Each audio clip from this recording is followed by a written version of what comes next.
Bonjour à tous, cette vidéo est prévue pour aider les professeurs de technologie collège à prendre en main les fonctions principales du logiciel Packet Tracer de Cisco.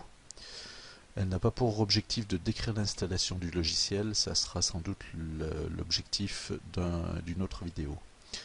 Donc Packet Tracer, c'est un logiciel de la société Cisco, donc qui est partenaire d'éducation nationale, et il permet de dessiner, de modéliser un réseau informatique et aussi de simuler son comportement.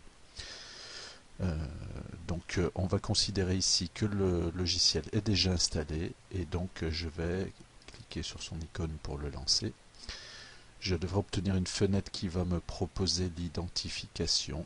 Donc on est obligé de s'identifier.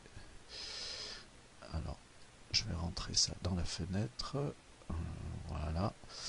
Donc ici, on vous demande votre identifiant. Donc c'est celui qui vous a été fourni par Cisco lors des formations.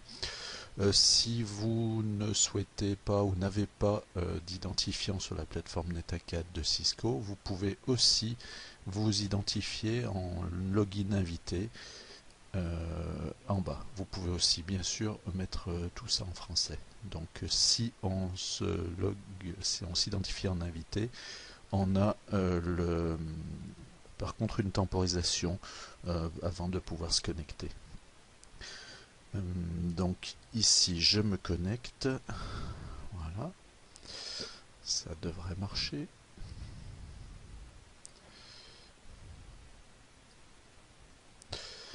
Et donc on arrive sur l'interface du logiciel Cisco.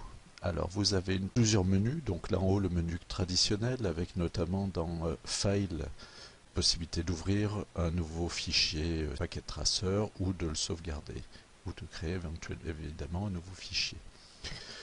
Vous avez aussi donc un menu assez traditionnel avec la possibilité d'imprimer, de faire des copier-coller, d'annuler les dernières actions, de zoomer en haut. Vous avez ici deux onglets qui permettent d'être dans la vue logique ou dans la vue physique, mais la vue physique, je ne pense pas que ça sera très utile pour la technologie. Sur le côté, vous avez ici une barre d'outils à droite, donc elle permet en haut d'avoir l'outil sélection, d'avoir ici un outil qui permet d'annoter les schémas, l'outil de suppression de ce que l'on a inséré, un outil qu'on appellera l'outil inspection, on vous en reparlera dans une future vidéo, et puis des outils dessin qui permettent de rajouter des formes, etc., des lignes sur le schéma pour pouvoir le rendre peut-être plus compréhensible. Le reste, on en parlera plus tard. En bas, vous avez ici une première zone qui permet de choisir le type de matériel que l'on va vouloir mettre dans notre réseau. Alors il y a un menu et en dessous un sous-menu. Donc ici on a le menu des outils réseau. Donc dedans, si on clique sur ici, on va pouvoir choisir parmi les routeurs en bas, les switches, les hubs c'est plus très utilisé, tous les périphériques sans fil. Voilà, surtout pour ce qui va nous être utile. La deuxième icône aussi nous sera très utile, c'est celle où on va trouver les périphériques finaux, ce qu'on va relier sur notre réseau dans la première partie. Donc si on clique là-dessus, ici on va avoir là tout ce qui concerne les ordinateurs, les imprimantes, etc.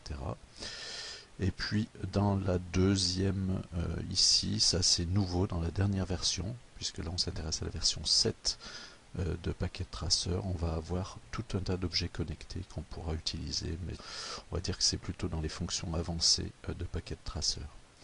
Et puis la troisième partie qui va nous être très utile, c'est ici le menu des connexions qui nous permettra de trouver les différents câbles qui vont nous permettre de nous relier. Donc il faut pour placer un matériel, il va falloir d'abord ici cliquer sur le menu et le sous-menu de ce qui nous intéresse, et dans la partie d'à côté ici on va trouver tous les matériels qui sont prévus. Donc ce sont majoritairement des matériels Cisco, mais on va trouver aussi des matériels génériques. Vous avez enfin en bas à droite ici deux onglets qui vont nous permettre de choisir entre un fonctionnement en temps réel ou un fonctionnement en simulation, donc pour tester le réseau qu'on aura conçu. Voilà, je pense que ça va être tout pour cette première vidéo de présentation du logiciel, et on va se retrouver dans une seconde vidéo qui va nous permettre de dessiner un premier réseau. Voilà.